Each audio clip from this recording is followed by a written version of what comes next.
Hi, everybody. Welcome to our talk today. I'm really excited to have with us Laura Aragón. She's a human rights activist and a public policy expert working in the US and Mexico, particularly around issues of gender-based violence. She's going to speak to us today about her work in Juárez, particularly around crowd mapping and the use of forensic technologies by family members and activists to try to bring justice to cases of feminicide in the region. So I'm going to hand it over to Laura now. Thank you so much, Lindsay. Thank you, Maria, Octavio, Melissa, for organizing, and welcome. I'm very honored and happy to be here today. For those of you who are Mexican like myself, Feliz Día de la Independencia, 16 de septiembre. I'm going to talk for 30 minutes, and then I would like to engage in a discussion with all of you. So my conversation today with you is going to be about the movement of women's organizations at the border and our relationship with the use of data and technology. And let's gonna start then so we can have enough time for discussion. I'm gonna ask you to tell me where you think this is, and you can just respond in the chat, okay? I'm gonna share my screen. Share screen. Great. And if you can see this picture, please, the organizers have just confirmed that you're seeing that with a emoticon or something. Yeah. Okay. And I want you to respond in the chat, the participants, the organizers can also participate, where this is. And why, where this is, you can guess. And why do you think I'm using this picture? So I'm gonna give you 1 minute, no Googling, for you to be able to respond. Any ideas? Okay, I see Yvonne, Tijuana, Maria Torres, Tijuana or Juárez, Amazon Maquila. Someone else who wants to participate? You can click send a message to host and panelists, or send a message to everyone. So you can put everyone, so we all can read you. Maquilapolis, says Maria. Anyone else who wants to guess? El Paso, Lindsay?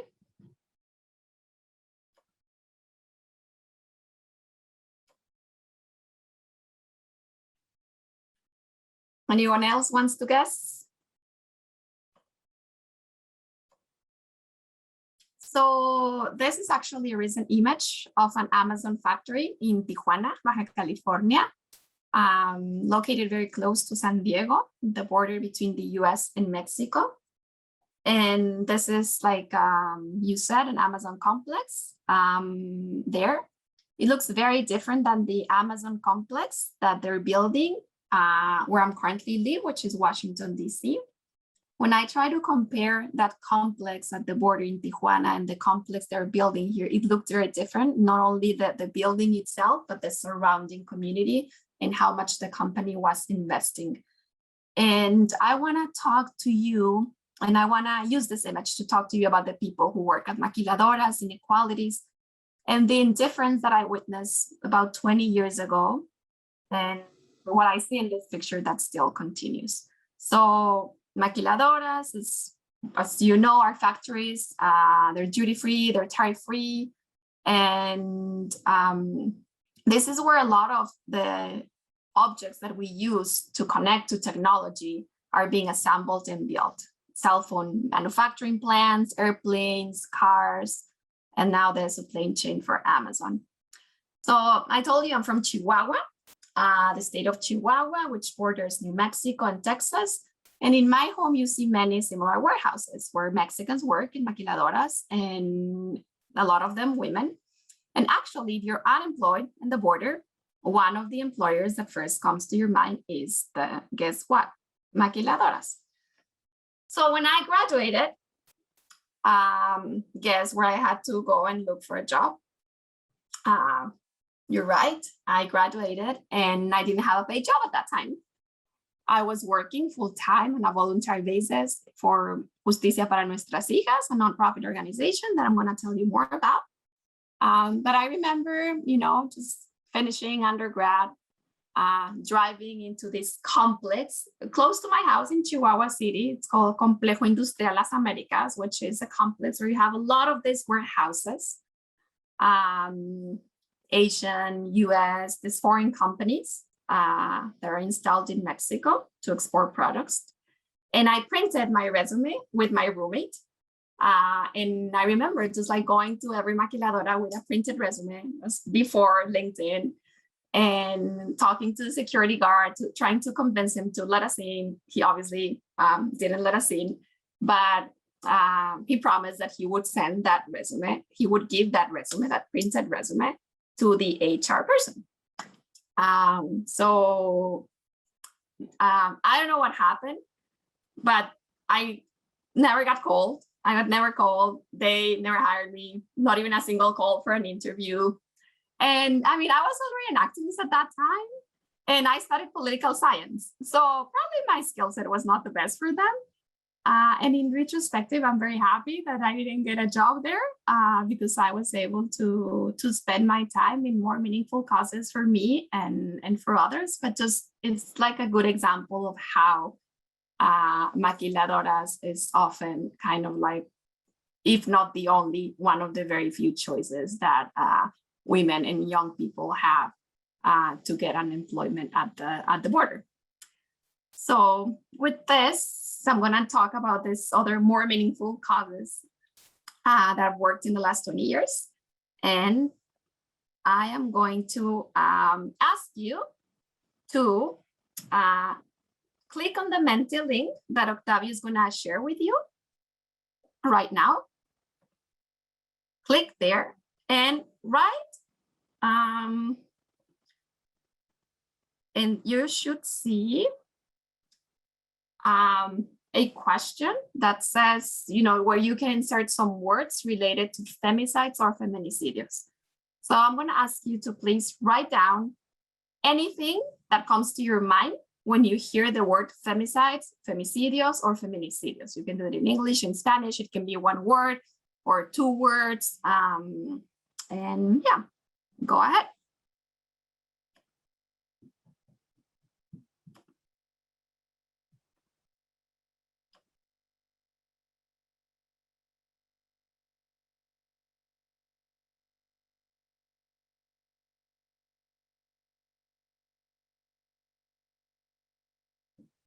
So you click the link that Octavio sent.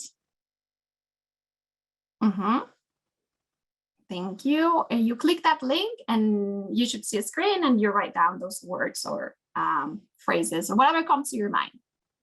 So I see manufacturing equality, sadness, disappearance. Interesting. Falta de justicia. Okay. Thank you.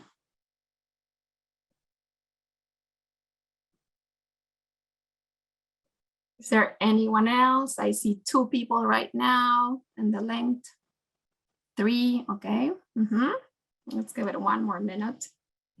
Institutional violence. Thank you.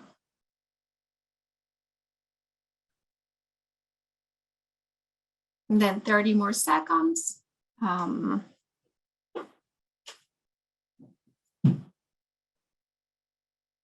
See if there's any other words or ideas that we think of when we hear the word femicide or feminicide. So institutional violence, manufacturing inequality, sadness, disappearance, falta de justicia. Thank you all who participated. That's the Menti that Octavio shared. Thank you so much. And yeah, we're actually gonna talk today in the next 20 minutes about femicide. So I was in college when I first learned about disappearances and murders of young women and girls. Some of them my age or even younger. And to me, it was very painful that it seemed that the world didn't care. And a lot of the women, young women and girls who disappeared or who were murdered were working class women. And just like I said, a lot of the women in the state of Chihuahua and at the border working in maquiladoras, in these manufacturing plants. And Claudia Gonzalez was one of them. She was 20 years old. She, on October, exactly 20 years ago, on 2001, she arrived at the maquiladora in the morning, but she was 2 minutes late. So she was denied entrance to the maquiladora. And that was the last time that someone saw her alive. Her family reported that she was missing, estaba desaparecida. And like so many other, young women at that time and girls, the authorities didn't look for her. They acted based on sexist stereotypes, blaming the victim, saying to the families that maybe she had gone with her boyfriend. And they found her body a month later in November in this place that became internationally known as Campo Algodonero. Campo Algodonero, the translation is cotton field, which is this place in Juárez, which is actually next to a highway. So it's many years ago, it used to be a Campo Algodonero, but at that time, it was already an area where there was a lot of traffic and a lot of movement in Ciudad Juárez, and very close to El Paso. And that's where Claudia was found with 7 other girls. And I say girls because some of them were only 14 years old, and young women. And so what we did is we joined the efforts that the families and relatives were already doing in Juárez, and they were demanding justice the way they could. And that meant, going to the desert to try to find remains of their loved ones, or painting. If you go to Juárez, you will still see those pink and black crosses, La Cruz de Clavo, really all this use of public space to demand justice. I myself had the opportunity to come here to the US and raise international awareness about what was happening in some universities, Harvard, Yale, etc. And in 2003, and then in 2004. I think there was a lot of attention already. There was international attention about what was going on. In 2003, Amnesty International published a report documenting 10 years, a decade of disappearances and murders of young women and girls, which helped to raise international attention. And then the first time that I kind of learned more about DNA and the relationship with the movement and our struggle for justice was when this sheriff from California contacted us. And actually, I can share that. See if I have it over here. Well, this is a picture of me many years ago. This is in Washington, D.C.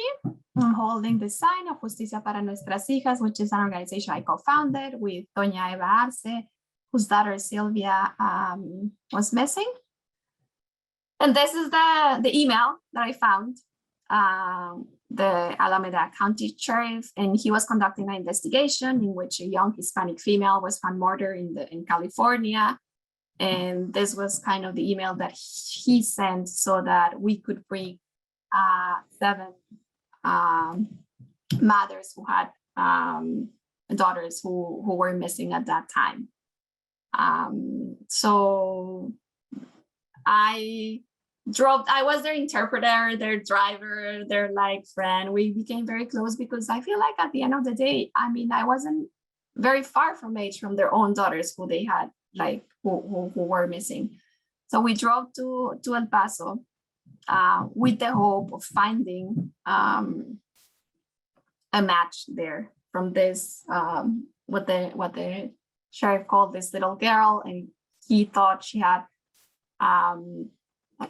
She thought, based on what he had read about what was happening at the border, that maybe that person, that young lady whose body was found in California, could be one of the missing young women that we were looking, or girls that we were looking in Chihuahua and in Juárez. And I think that's when I understood why disappearance is one of the cruelest human rights violations. So with disappearance, and when I listened to the mom saying, Doña Consuelo, for example, who said, like, I make sure that the room of my daughter is always like good, and her clothes are clean, and her toys are there, and like I change the sheets like every week in case she comes back. Even though it had been years since she went missing, and the likelihood that she would gonna come back, it was very little to zero. There's still that hope and that inability to grieve. You cannot start the grieving process when someone has disappeared, and that's why you see right now in the deserts in Mexico, with the huge crisis of desaparecidos and missing people, the families going to the desert, going everywhere it lands, just looking for remains, like trying to understand where the relatives are, to bury them, to close that circle. And that started with the mothers in Juárez, with Voces Sin Eco, an organization of relatives, all of them like working class with very few resources, who went to the desert in Juárez to look for these young women who had disappeared. So we realized the importance of and the potential like the DNA had. The results from the sheriff were not what we expected. We were expecting that maybe one of them could be a match. It didn't, but at least this information was registered in the US National Database of Missing Persons. But then in 2004, the way that when there were bodies found, like the one of Claudia Gonzalez and many others, what the authorities would do is they would call the families and they would tell them, this is your daughter. And sometimes in a plastic bag, they would give them their remains or the bones. Or sometimes they say, we didn't find anything else. We just found a bone, and this is your daughter. And some mothers refused to take that, said like, no, I'm not going to take them. Some others did and buried them, but without having the certainty that it was really their daughter. So in 2004, Justicia para Nuestras Hijas, in alliance, in partnership with other national and international organizations at that time, made a huge effort and really pressured the authorities and advocacy to ensure that the EAF, el Equipo Argentino de Antropología Forense, an independent nonprofit organization that was very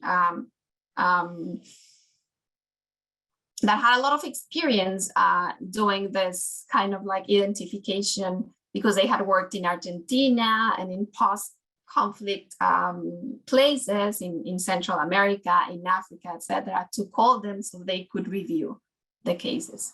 I'm gonna stop there to see if there's any reactions in the chats, any questions, and please feel free to start writing things, and we're gonna have time to discuss that.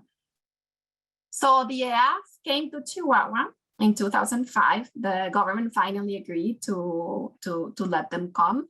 And that's how many families found certainty. There were some exhumations, and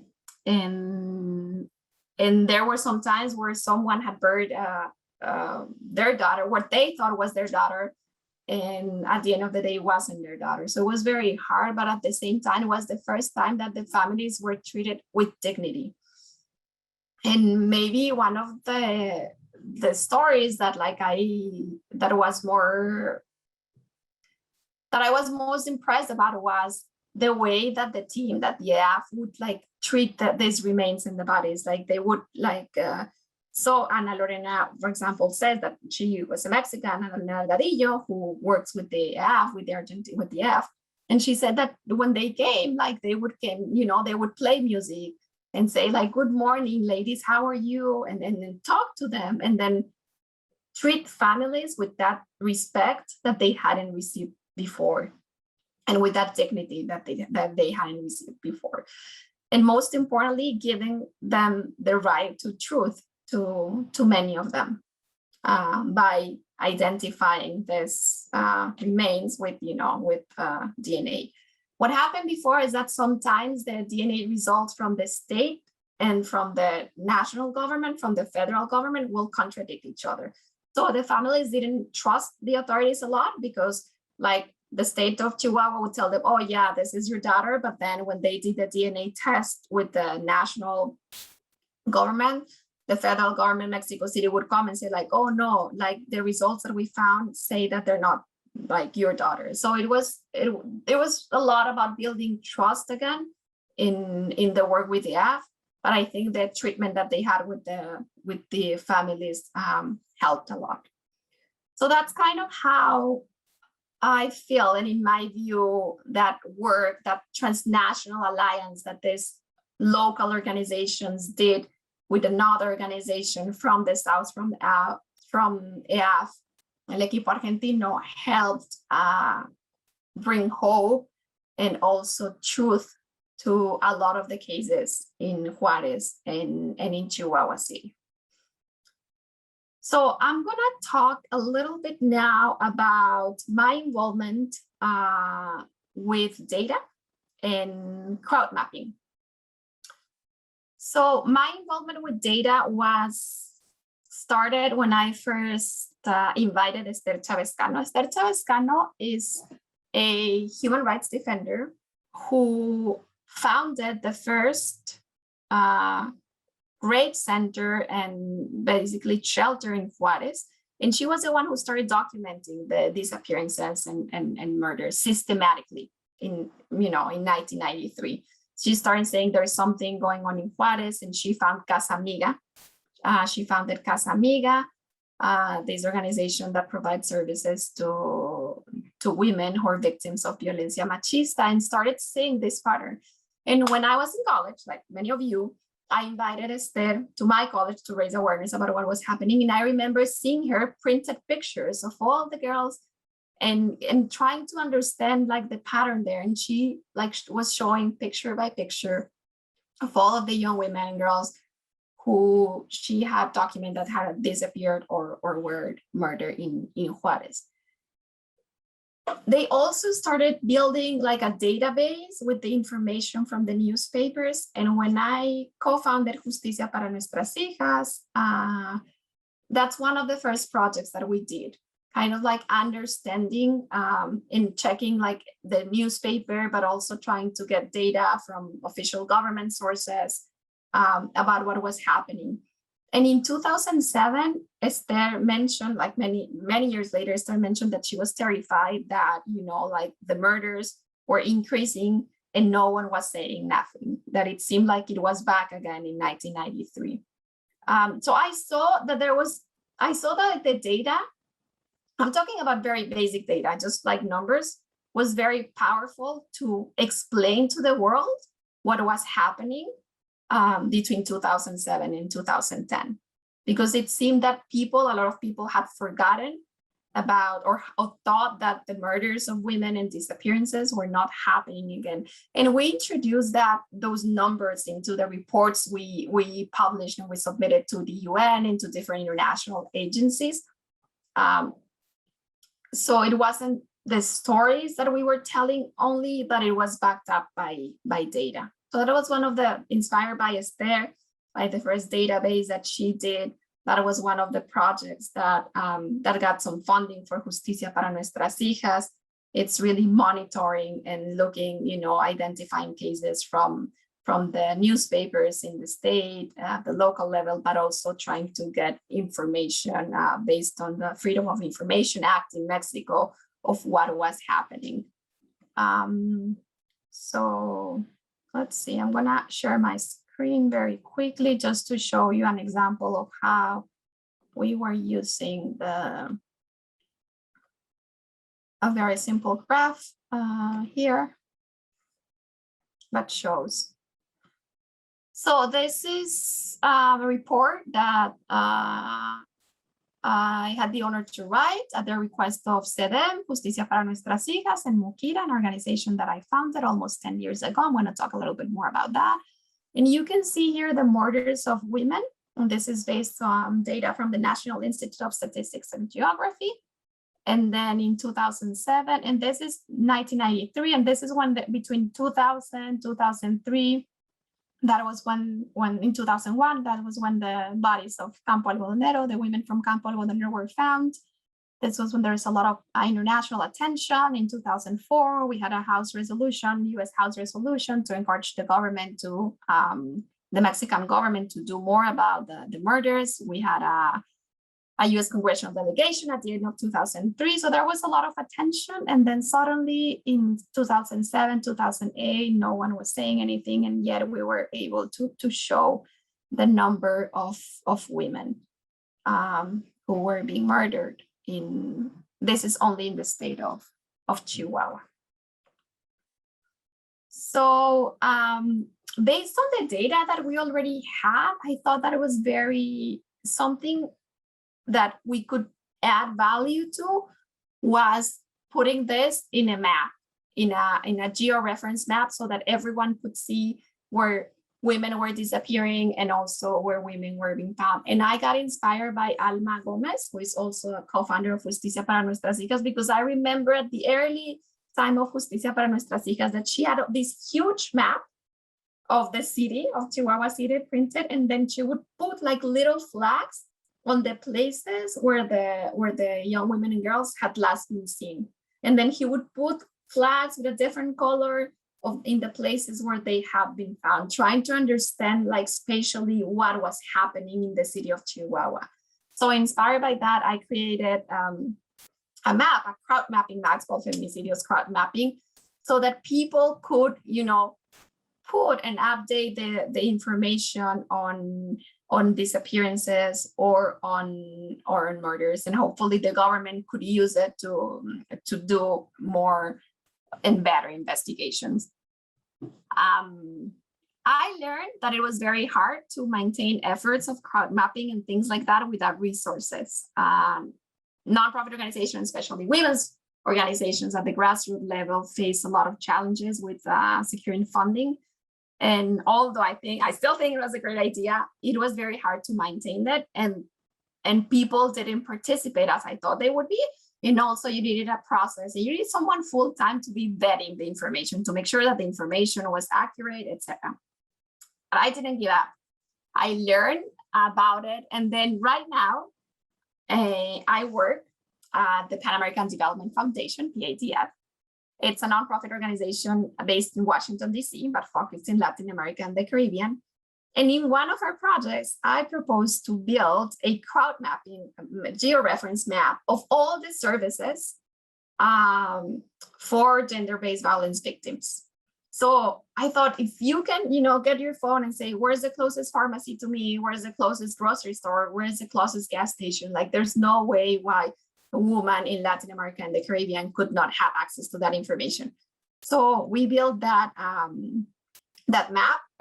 You can find it in Juntas de Norte a Sur.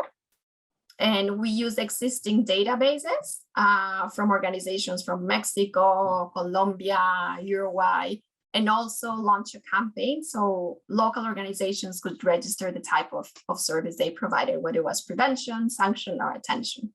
So that's Juntas de Norte a Sur.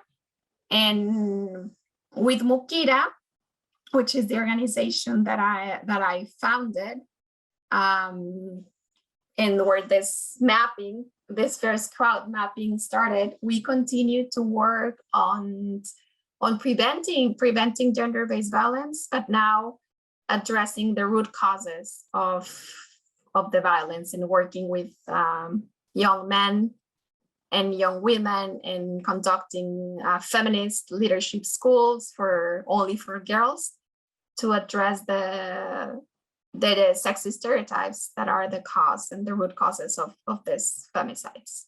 So I'm gonna share with you a video, or Octavio might help me sharing the video of Mukira, the organization I founded. I'm the president of the board. And you can see what the kind of things that we do.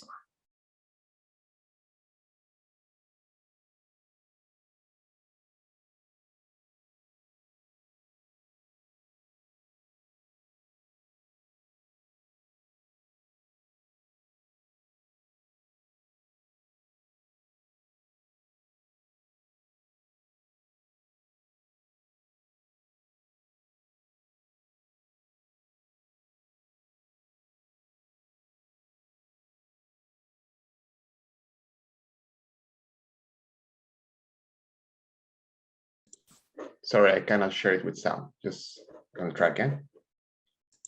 That's okay. We'll see if someone else can help us. But Yeah, I got it. Sorry. yeah. Okay. Dangerous places to be a young woman today is Chihuahua, Mexico. This region has the highest rate of homicides of women in the world, 15 times higher than the rate of homicides of women on a global level. Their hopes and dreams are shadowed by violence and crime. Young people are often both the perpetrators and the victims of violence. We are working to change this.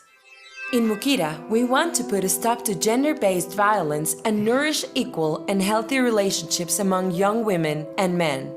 Our programs are developed by youth and for youth to target the roots of violence instead of focusing on the consequences. We also conduct rigorous research to pinpoint the barriers for access to justice and the best practices to wipe them out. First, by using art and entertainment as an educational tool, we challenge machismo and obsolete gender stereotypes through humorous stage plays and didactic material. Second, through our online platform, anyone can submit reports to our interactive maps. This way, we collect information and report the most dangerous sites for youth, particularly for women. Young people in Chihuahua have great plans, projects, and ideas for their future. With UNESCO's support, we can help this come true. We can only do this together. Mukira. Thank you so much, Octavio. So that was kind of one video that we made for UNESCO. We were selected one of among 1,600 projects that were submitted from all over the world. We were selected as one of the most impactful projects of how we work with youth on preventing gender-based violence by UNESCO, and we had the opportunity to go and present the program in Paris. So that's kind of a very concrete and specific example how, from a very local grassroots perspective, we were using some data and some technology to advance a cause, in this case, women's rights, that we deeply believed in. And I started with the picture of Amazon and the maquiladora, because I don't think a lot has changed in terms of the commitment of the businesses to women's rights. And at that time, when we saw that a lot of these young women were working in maquiladoras, and these maquiladoras like turned to the other side, just that picture in Tijuana that we saw at the beginning shows the lack of commitment and investment in the community, but also the double standards, because as I was saying, the complex where Amazon is building these new offices here in the Washington area looks completely different, and the surrounding areas and the investment they're doing in the community than the investment that they did in Tijuana. So I'm gonna stop now. I think we're at 30 minutes and would love to hear your comments, reactions, and questions.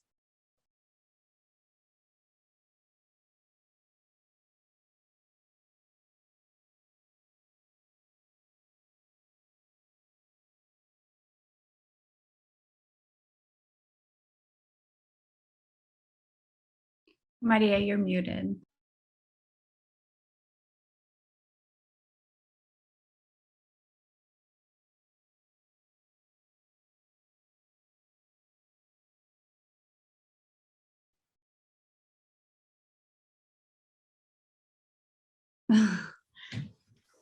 Maria, you can't unmute yourself.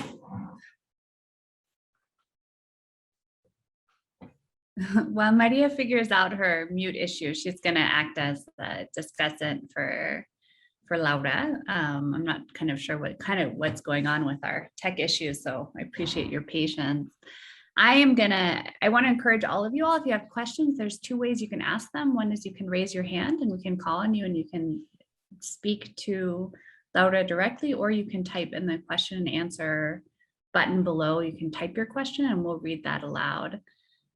So my question to you, Laura, is I think there's kind of a contradiction in how we approach feminicide on the border. On one hand, there seems to be a lot of policy energy around educating youth and dealing with machismo, right? Which is one part of that, but why it happens here on the border, like why in such big numbers in these areas where we see the exploitation of women in work, we see women migrating from the South or even from Central America. So what do you think are the structural dynamics? So sure, there's machismo in Mexico, but why is feminicidio, in your understanding, a problem here, or more so of a problem here than in other places? Thank you, Lindsay. That's a great question. So like you said, a lot of this, not a lot, all of the women who were found and who disappeared were working class women, were poor women, were women who the perpetrators knew, and there was systematic impunity, that no one was going to look for them. And they were right. When their families came and reported that they were missing, in the case of Norma Ledesma, for example, who's a maquiladora worker with her daughter Paloma, who's a 16-year-old when she disappeared in Chihuahua, and she co-founded Justicia para Nuestras Hijas. She came to report the disappearance of Paloma to the police. And 2 weeks later, the police told Norma that they had seen Paloma and that she was having fun dancing in a bar, drunk. They found Paloma 3 weeks after she disappeared in March. And at the time when they found her, Paloma was alive maybe for 2 or 3 days. So by the time that the police told Norma that they had seen Paloma, Paloma was dead already. It was not true. So I think that systematic impunity enables, right? Like an environment where this can happen again with complete impunity.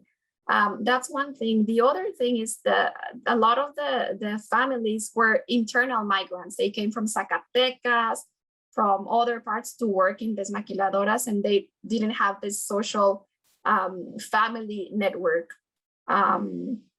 And then what I think is the feminicidios, we didn't call them even feminicidios at that time. When I started, we called them muertas de Juárez. That's what las muertas de Juárez. Because we hadn't made that link between the theory and and what was happening. Something very interesting too that the EAF told when they were working with identifying the remains of the women, they realized for the first time that these were like murders motivated by sex. So they said, we were used to going to Guatemala, for example, and finding this whole community disappeared for like their political beliefs or for, questioning the regime, etc. But to them and to Sofia, one of the members of the EAF, was very shocking to see. I mean, what's the common characteristic of all these bodies? And the common characteristic was that they were all women. And what I know is that, I don't know, some people say, it's like the factory of the future, Juárez, with this complexity dynamic of exploitation, but also this job opportunities is very complex, because I remember when women from the north, from the US, came to Juárez to check, and they're like, oh, like, I can't believe this is happening. We're gonna ensure that they close all the maquiladoras, so this doesn't happen again. And we're like, okay, like, this is more complex than that, because at the end of the day, it's like where women are getting a job. And then finally, yes, Juárez and Chihuahua, and I think a lot of the increase that you see from 2007 and after that is due to the guerra contra el narcotráfico. It's not a coincidence when, Calderón declare the war on drugs, and it's very clear that they sent 9,000 police officers and military and army to Juárez. 9,000 police officers in a place where they already know there was like huge impunity, discrimination against women, without any plan. And when there's weapons and when there's armed men in a city, that doesn't increase the safety of women, and that doesn't increase the feeling of safety either. And you know, when women were going to schools to take their kids to schools, they were stopped in these like military checkpoints who were harassing these women. So I think that has a lot to do with the increase that you saw in the graph between 2007 and after that. And before that, if you see the numbers, it's 56, 60, 100. But I think that what made the world look at Juárez and also have that name, it's like it showed the violence against women because it was so cruel and it was in public spaces, and it enabled the whole region, the whole country, and the whole Latin America to talk about this violencia machista, what we call this sexist violence, not only in the public place, but also domestically. So I think that cruelty and what Julia Monarres calls el feminicidio sistémico, no? Like the systematic femicide and just just throwing the bodies in public spaces, and the serial part of it. For example, like in Campo Algodonero, where you saw, we talked about it, 8 young women appear who were disappeared in different months, different years, all of them together. I think that also attracted the attention. But I think just the combination of, we would call it right now intersectionality, but that combination of one discrimination over the other one with a complete negligence of the business, the government, and the employers and the society at that time, it was a very lonely struggle. There were no, like, you know, young women wearing like green, and no, it was very lonely for the mothers and for the families when they started.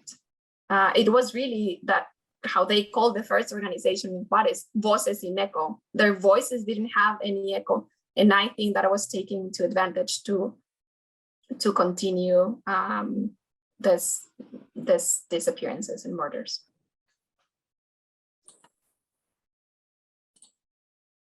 I'm sorry, I had a problem with Zoom, but thank you very much, Laura. We feel very, very fortunate and honored to have you here today. And well, your presentation was amazing and definitely contributes to the understanding of this complex gender-based violent context on the Mexican border. Well, in Mexico in general. Well, I wanted to say before that if you all have any questions for Laura, please feel free to use the Q&A feature. And to open our Q&A session, I have a comment and a question. First, the comment: during your presentation, I couldn't stop thinking about this film, Maquilápolis, a 2006 documentary about the women who work in the maquilas in Tijuana. I don't know if you have seen it, but it is very lucid, brutal, and powerful and beautiful at the same time, and I highly recommend it for all. Well, my question, Laura, is the next. You mentioned Campo Algodonero and EAF's work in the identification of the woman in Juárez and Chihuahua. And well, my question has to do with DNA technologies, because I did my thesis on that topic. So DNA technologies have become highly relevant in the context of the so-called forensic crisis in Mexico as the key to identifying missing persons in Mexico. But there are also critical voices that argue that DNA alone is not capable of solving a social and political problem as complex as the one in Mexico. And much less can it be equivalent to justice.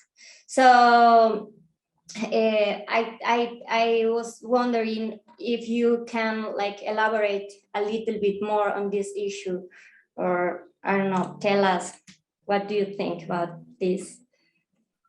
Thank you. Yeah, no, thank you, Maria. And I will watch the documentary that you mentioned for sure.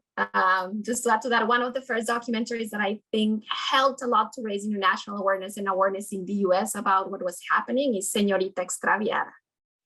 Señorita Extraviada was one of the first documentaries by Lourdes Portillo, who interviewed and followed the moms. So no, I completely agree with this critique. In this case, what it brought to the families, the work of IAF, is the right to know. And it's kind of like the very base that you have that doesn't ensure access to justice, that doesn't ensure reparation of the violations of human rights they suffered, but at least the right to know whether the person they had buried was their daughter or not, and provide a dignified treatment and respect to receive think about someone you love so much, your mom, your partner, your daughter, and think how you would feel if that person went missing and you wouldn't know anything about that. I remember Norma saying, those 3 weeks where Paloma disappeared, I didn't know. I couldn't eat because I always thought maybe Paloma is hungry and it was cold. And I thought like, does she have a jacket right now? It's a constant torture. And that right to know to make the kind of like the baseline to ensure other rights that need to be obviously ensured. And what the AF brought was that in some cases, that identification that enabled families to finally start the grieving process and not stay forever in that uncertainty, or like I said, like Doña Consuelo, waiting for 10 years with her daughter's room clean, or her clothes clean, because she couldn't change it because she didn't know she was going to come back. So I think it's important. It was part of in the process of access to justice. I think the right to truth is an important one. But I agree that there's much more to be done, and that's obviously very responsive to the situation. It's not a preventive thing. It's like, okay, now we have that. How are we gonna do it? But at least if they're gonna do it well, not like they did it with these women, who were like DNA didn't match. They lost blood samples. I mean, they did a complete mess with the mothers. One other thing, just to Lindsay's point on, why was happening in Juárez, something that's very shocking is that, and for those of us who grew up in the border know that there's like a community in the border. No, it's the borderland. It's really people, work in El Paso, they cross to El Paso to work or to have a baby or to go to school. And then a lot of people who live in El Paso come back to Juárez to celebrate parties, quinceañeras, to go to the dentist before COVID, to get medicines because it's cheaper in that community. And yet El Paso continued, ever since then, was one of the safest cities in the US, and Juárez was not. So that's why I think impunity plays a big role in this, because at least part of the community, I would argue, is the same community. But they knew, where they could do certain things or where they were more likely to not have to do it with impunity. Thank you, Laura. We have another question from Marlene Miranda, and I'm gonna read out loud. So climate change is expected to increase the level of climate refugees.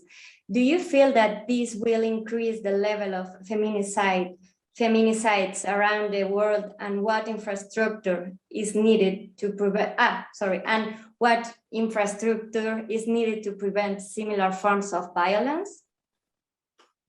Thank you for that question. So I think what the data shows us is that whenever there's migrants and refugees, there's an increase of vulnerability for women, for violence against women, for sexual violence, for femicides, because this overlapping of discrimination factors that they see. So I expect that, yes, when we have a situation, we know with refugees or migrants, women are more likely to be victims of violence. What infrastructure is needed to prevent similar forms of violence? Wow, that's a very good question.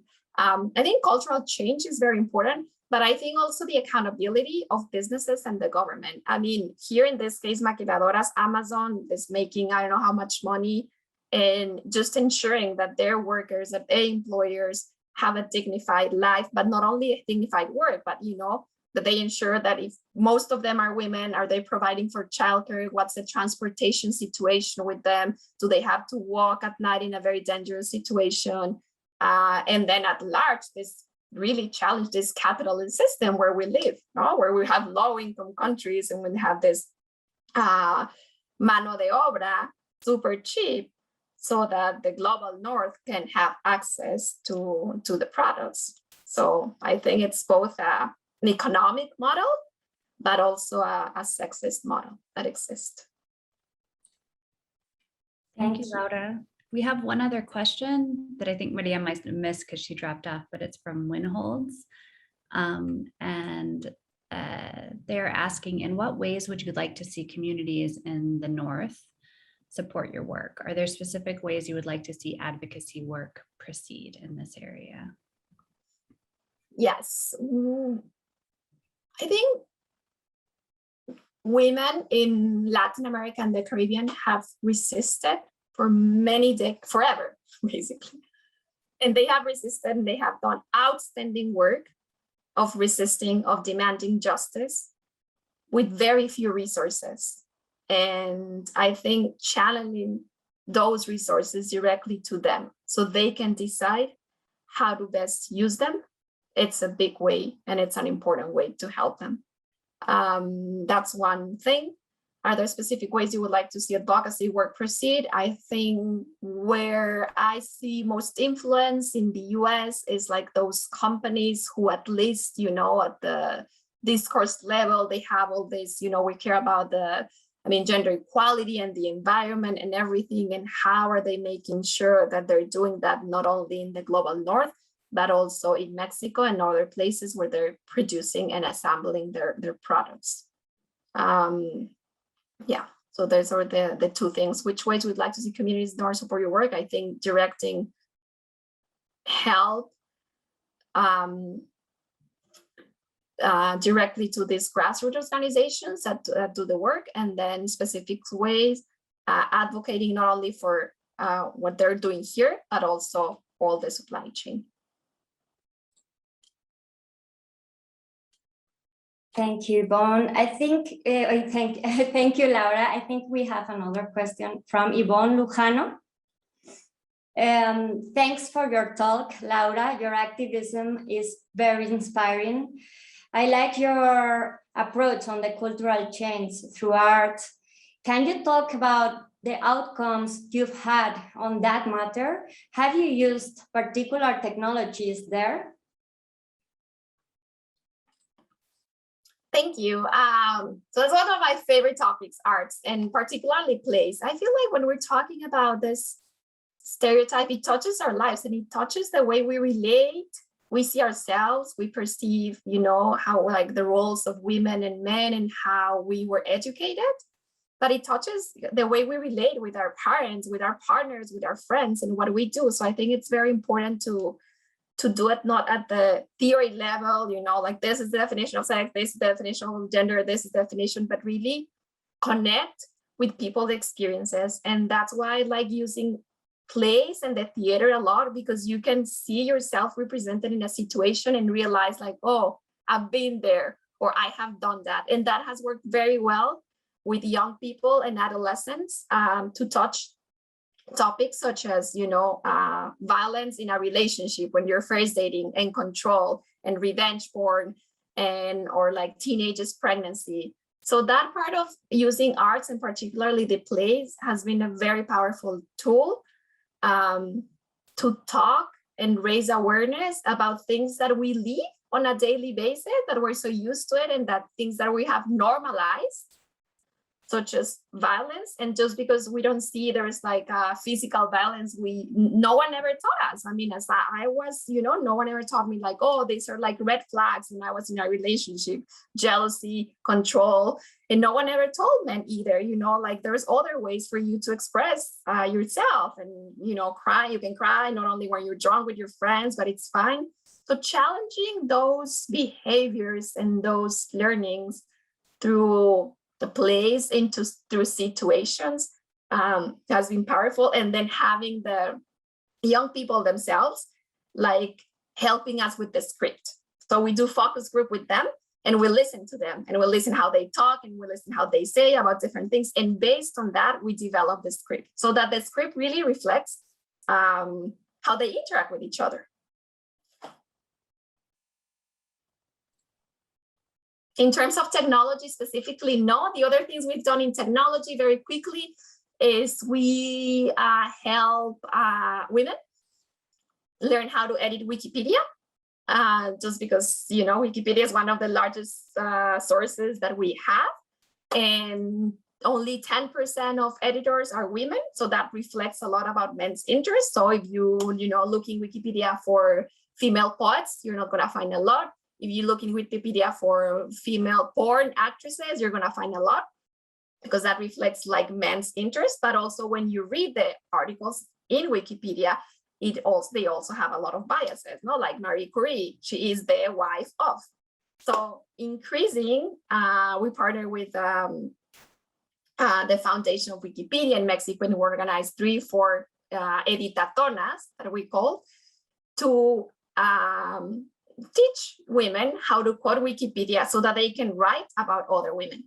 And we've done it, about activists in Chihuahua, Mexico, or about Mexican politicians, all of them like female Mexican politicians. So that's, again, very simple use of technology. I'm not an expert in artificial intelligence or things like that, but those are like very concrete ways that some grassroots organizations are using data, technology, and appropriating these things in a very simple way to make an impact and tell the world what's happening in their own communities.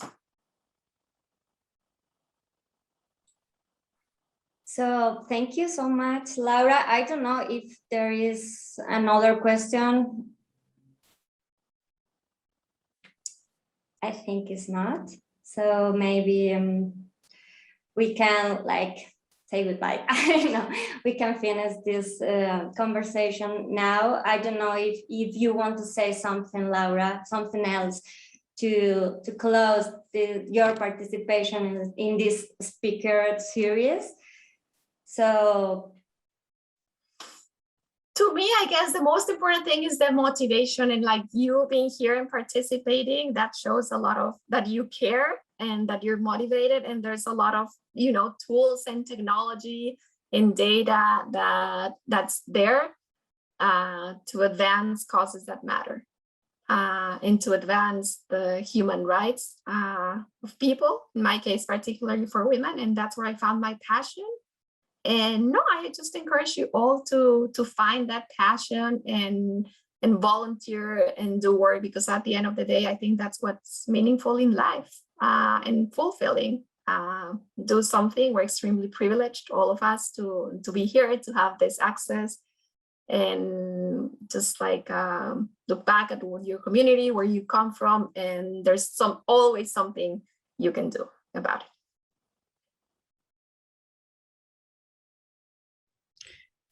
Thank you so much, Laura. I really appreciate your participation and you coming today to talk with all of us about the incredible journey of activism and innovation and work that you've done on the border, and also the kind of collective social movements of which you've been a part and continue to be a part of. So we really appreciate your participation in this. And for everyone attending, next week we are going to have Yvonne Orozco, who was Teacher of the Year of New Mexico in 2018, and she helped found an organization called Teachers Against Detention. And so she's going to be talking about teach-ins and speak outs against child detention in the US. So please join us next week to think about how we can use technology to combat inequalities in the carceral state in the United States.